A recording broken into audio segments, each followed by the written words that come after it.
নমস্কার বন্ধু, আমার চ্যানেলে সকলকে জানাচ্ছি স্বাগতম। আজকের ব্লগটা আরম্ভ করছি আমি এখান থেকেই। সুনুকে দিয়ে চলে এসেছি, অনেকক্ষণ হলো। তো একটুখানি গিয়ে ওদিকে আমাদের ঠাকুরতলাতে দাঁড়িয়েছিলাম, মা নেই ঘরে। আজকে সমস্ত কিছু নিজের হাতেই গুছিয়ে গেছে, নিয়ে রান্না করতে হবে। মা এখন গেল 24পুর গেল, কারণ আমাদের পাশের বাড়ি একটা যায়, ওনার বাবা মারা গেছেন। তো পাড়াতেই প্রায় সবাই দেখতে যাচ্ছে, ওই জন্য মাও গেছে। ওই দাদাভাইটা বাইকে করেই নিয়ে গেল মাকে আর ওনার মেয়েকে। তো আবার অনেকগুলোই বাইক গিয়েছে, যে যার বাইকে সে তারা গেছে, ওই জন্য মা গেল। আমি জাস্ট সুনুকে দিয়ে এলাম, তারপরে মা গেল। তো আজকে আমাদের রান্না হবে সুইনি শাক ভাজা হবে আর লাউ তরকারি হবে। কালকে কাকা সে লাউ এনে দিয়েছিলো, তাকে বড়ি আলু দিয়ে তরকারি করবো। প্রথমে ভাতটা বসিয়ে দেবো, ড্রেসটা আর চেঞ্জ করবো না। 7:30 বেজে গেছে, 1 ঘন্টার ব্যাপার। 1 ঘন্টা 15 মিনিট পরে সুনুকে আনতে যেতে হবে। চেঞ্জ করলে আবার সেই করো, আবার আরেক ঝামেলা। চলে এসেছি সোজা রান্না করে। লাউ, এই যে সুইনি শাক কালকে মাঠে থেকে একজন তুলে দিয়ে গেছে। সুইনি শাকটা বাছতে হবে আবার, জানেন। চলুন তাহলে প্রথমে ভাতটা বসিয়ে নিই, তারপর তরকারিগুলো রান্না করতে হবে। এই যে দেখুন, লাউটা কাটটা মাত্র এই যে দেখুন খারাপ হয়ে গেছে না কি বলুন তো, ভিতরটা জানি না। যতটা বেরোবে ততটাই দিয়ে রান্না করবো, কী করবো আর।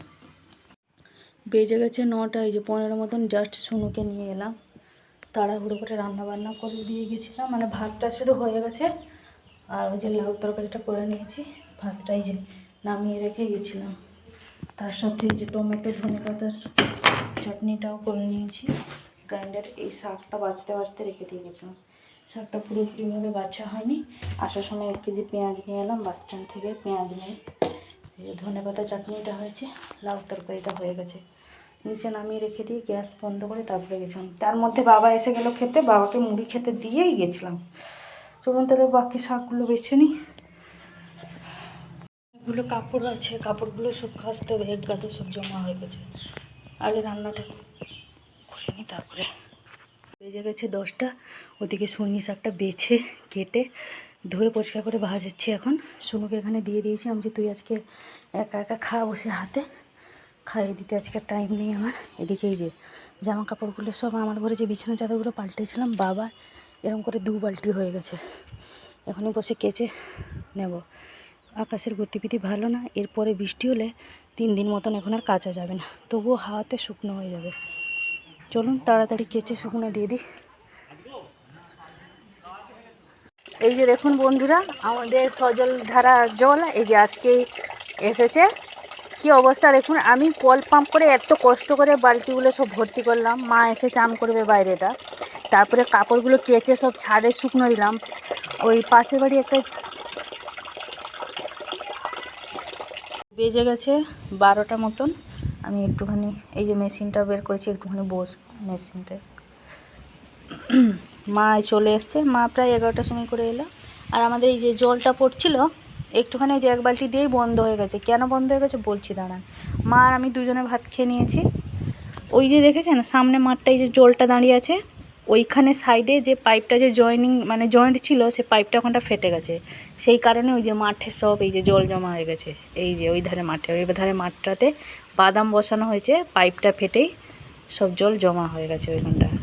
কোনো কারণবশত পাইপটা ফেটে গেছে, তো ওনাদেরকে খবর দিলে ওনারা এসে আবার সারিয়ে দিয়ে যাবেন। তো আশা করছি যেহেতু দিয়েছে, তো চালু হয়ে গেছে, যেহেতু আসবে জল, কোনো ইয়ে নেই, কোনো চিন্তার কারণে। আজকে আসুক 15 দিন পরে আসুক, আসবেই আসবে। কারেন্টটা একবার করে যাচ্ছে আসছে কী অবস্থা দেখুন। কাপড় চোপড়গুলো কেচে দিয়েছি, এত পরিমাণে ঝড় এলো কি বলবো। ছাদে গেছি না, মনে হচ্ছে যেন আমাকে যেন উড়িয়ে না ফেলে দেয়, এভাবে কাপড় জামা এদিক ওদিক সব জায়গায় ফেলে ফুলে একাকার। তো আজকে কী কী রান্না হয়েছে দেখুন।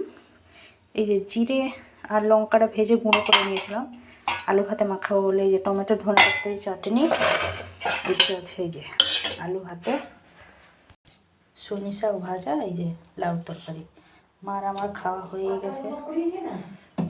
বেজে গেছে পুরো 5:30। কোনো রকম আর ভিডিও হয়নি। একটুখানি আজকে মেশিনে বসেছিলাম, তো একটুখানি টুকিটাকি কাজগুলো করছিলাম, করে নিয়ে তারপর সোনুকে দিতে গেছিলাম। সোনুকে দিয়ে এসেই সন্ধেবেলার সমস্ত কাজ কমপ্লিট হয়ে গেছে। ঘর পর ঝাঁট দিয়ে দিয়েছি, মশার ধূপ সব প্রত্যেকটি ঘরে একটা করে জেলে দিয়েছি কয়েল। আমার ঘরে লিকুইডটা জ্বলছে, এই কয়েলটা দিইনি। এই ধোঁয়াটা এতটাই ঝাঁঝালো টাইপের বলুন, চোখ ফোক কী জ্বালা করে।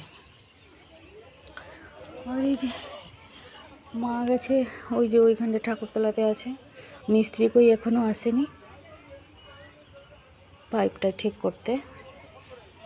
আর এই যে দেখুন এত জোরে বৃষ্টি হয়েছে, এই মাঠ দেখেই বোঝা যাচ্ছে, বলুন পুরো একদম যেন বন্যা হয়ে গেছে এভাবে মনে হচ্ছে। তো বিকালবেলা সমস্ত কাজ কমপ্লিট, এখন যাব, ভাবছি আজকে রুটিটা করে নেব। যাই এখন রুটিটা করে নিই, রুটি করে নিয়ে তারপরে সন্ধে দেবো। শূন্য তো ছুটি হবে সেই 4:30 থেকে 6:30, 6:30টার সময় ছুটি হবে। কালকে শুক্রবার, শুনুর পরীক্ষা হতো বিকালবেলা, কিন্তু স্যার বলেছে কাল সকালবেলায় নিয়ে নেবে পরীক্ষাটা। কাল 9টা থেকে পরীক্ষা, শুনুন 9টা থেকে ওই তো 1 ঘন্টা 10টা মতন বাজবে এভাবে পরীক্ষাটা। কালে বিকালবেলা আর থাকবে না, সন্ধেবেলা শুধু 7টার সময় পড়া থাকবে, 7টা থেকে 9টা। আর সোমবার থেকে তো স্কুল খুলেই যাচ্ছে, ওরও ছুটি শেষ আমারও ছুটি শেষ। আমার স্কুল খুলে যাওয়াই ভালো। সারা দিন কত চেঁচাবেন বলুন তো, এই টিভি না হলে ফোন, ফোন না হলে টিভি, একবার এই ফোন একবার ওই ফোন, এই টিভি, মাথা খারাপ করে দিই। তার থেকে ভালো স্কুল খুলে যাওয়াই ভালো। দরকার নেই আমাদের রেস্ট, প্রত্যেক মারা এটাই চাই স্কুল খোলা থাকুক ভালো, আমাদের রেস্ট দরকার নেই। অনেক জীবনে রেস্ট করে নিয়েছি, স্কুল খুলে যাওয়াই ভালো।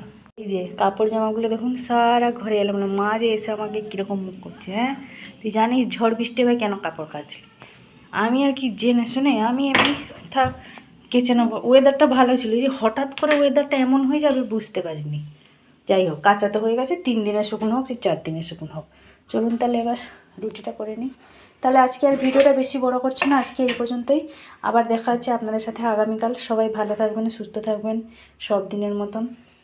আমার ভিডিওটি ভালো লাগলে লাইক করবেন। নমস্কার।